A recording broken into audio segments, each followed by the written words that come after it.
Hey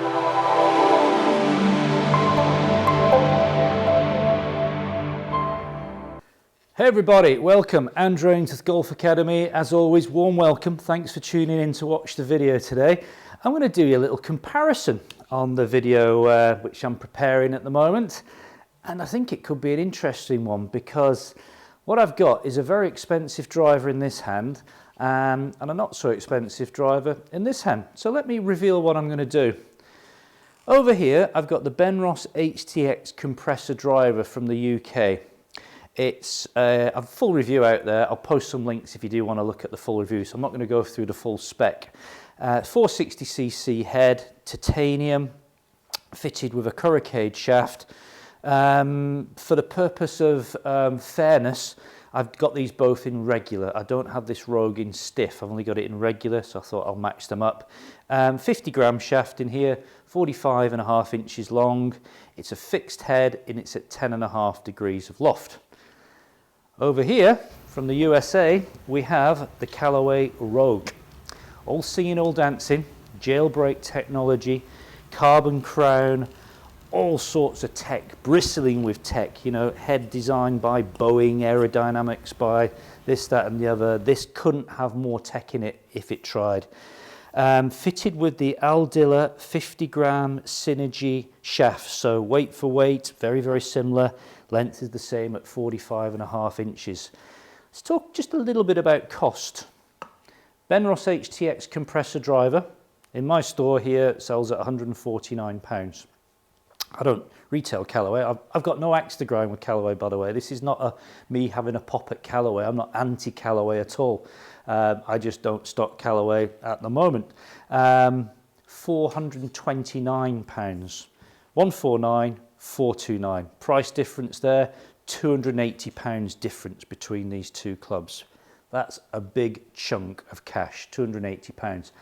So what I was interested to see is how much difference is there between these two drivers? Is there £280 worth of difference? There may well be. That's what we're going to find out. Going to go over into the hitting area, hit some shots. You're going to watch me hit these shots live. This is not going to be a fudged recording, manipulating figures. I'm going to hit 3 or 4 drives of each. We're going to look at the numbers and we'll do some comparisons and we will see exactly how these two clubs compare. This should be fun. Let's go. Okay, ready to put these two drivers to the test. I'm going to go with the Callaway Rogue first. I've got the Callaway Chrome Soft 2018 golf balls on the deck. Let's give this a hit. I'm going to try and keep the club speed under 100 because these are both regulars. If I try and hit them much harder than that, I think they'll want to go left. But let's try.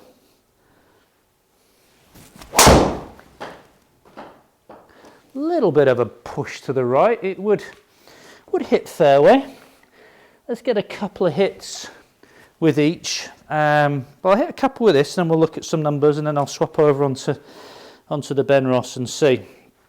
Let's go again. So it was a little bit leaky, that one.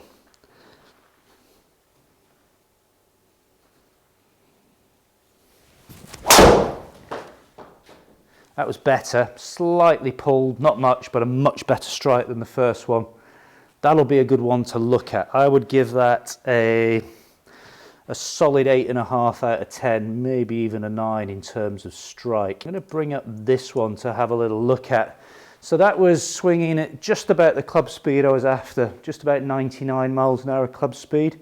Carry of 240, launched at 13.4 and spun at 25.15. That's a pretty good strike. I'm going to hit one more.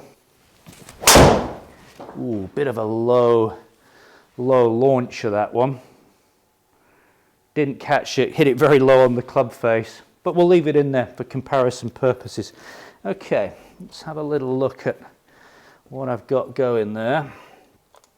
4 shots.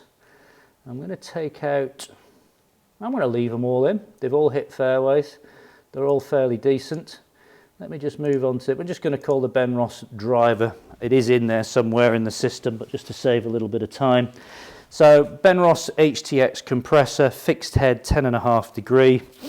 Let's give this a little hit and see what this does.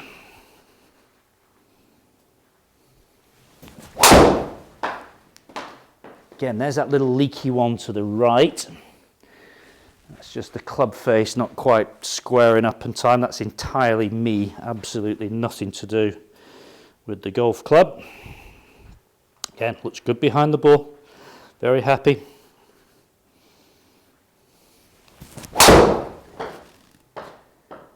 Slight pull, again, I had similar strikes to this with the Rogue. I had one sort of leaky one, I had one sort of pulley one.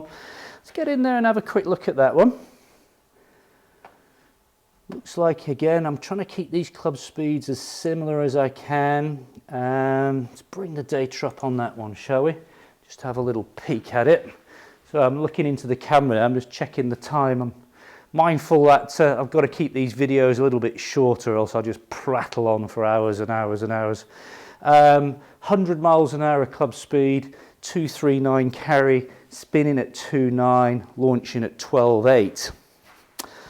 Interesting. I'm not going to make any, just looking that first one there, that really did spin up, but we're going to leave these datas in. This is a fair test, folks. We're not just plucking out, we're going 4 with each. Let's go 2 more with the Benross. That was pretty nice. Again, just lost it a little bit to the right. Done quite well, actually. Pitched at 245, 240. Yeah, lost it a little bit to the right, but it should pick up fairway. Okay, and last one with this one, we're just going to lean on it a little bit.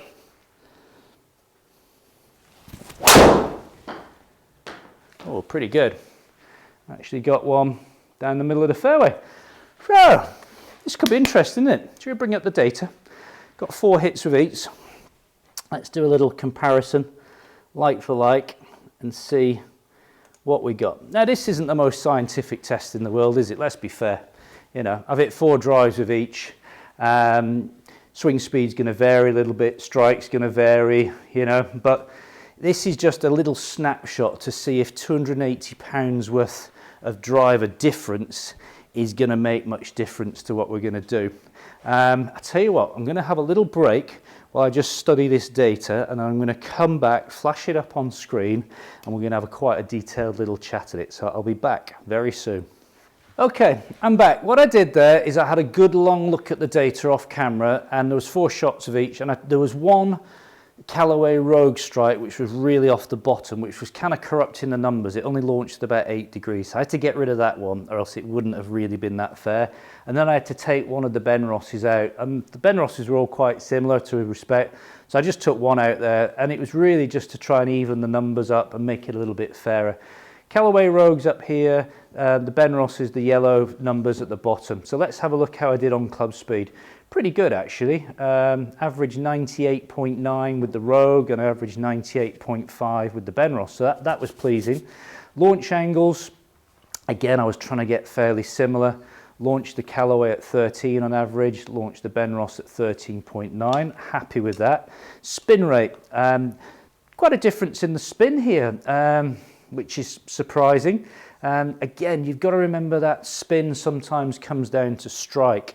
So this, I was at 29.50, 25.15 with the Rogue, and then that was more a misstrike from me, I would say. So, you know, 36.50, shot the numbers up there.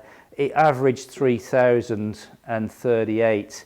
Now, in just trying to be really fair with that, let's just take that one out. Okay, that sort of high spinny one. Let's see what that now does to the numbers. So the numbers now have changed quite dramatically.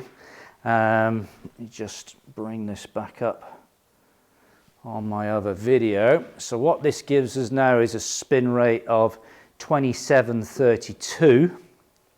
And if we look at the Benross driver, we have got, it's very similar, slightly higher launch angle, as I said earlier, but the spin rate there is almost identical. It is 27.32 with the Rogue, 27.51 with the Benross. What that means to the actual carry distance numbers is exactly the same. You know, 237 with the Rogue and 237 with the Benross. Now, blows me away a little bit, this, it really does. Now, I'm sure that if I played around with the settings on the Rogue, if I changed the lofts and the way that the club's set up, I could get some better numbers out of that. If I put a different shaft in a little bit stiffer, I could obviously move those numbers on. But this was just a little snapshot for really to say, don't be too fooled by price. Just because a club's expensive, it doesn't mean it's better. And I think that test, although it wasn't mega scientific, and I think when I've got the time, I'd love to hit maybe, I don't know, 20, 30 drives of each driver and then really look at the hard data. And this was just a quick video.